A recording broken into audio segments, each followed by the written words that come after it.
Thank you for watching Ebony Ladies in the DR. I'm your host, Bridget. Bienvenidos a mi canal. It is time for a little bit of Spanish, and one of my subscribers wanted an easy Spanish lesson today. He wanted to know how to say the days of the week. So yeah, I'm all over the place with my Spanish, so I don't have any particular lesson plan because I'm not a professional or fluent Spanish speaker.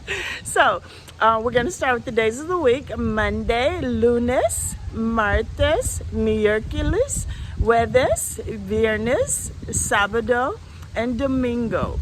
One more time. Lunes, Martes, Miercoles, Jueves, Viernes, Sabado, and Domingo. Those are your 7 days of the week in Espanol, and that's our Spanish for today. Be sure to tune in every Thursday, 9 p.m. Eastern Standard Time, right here on YouTube.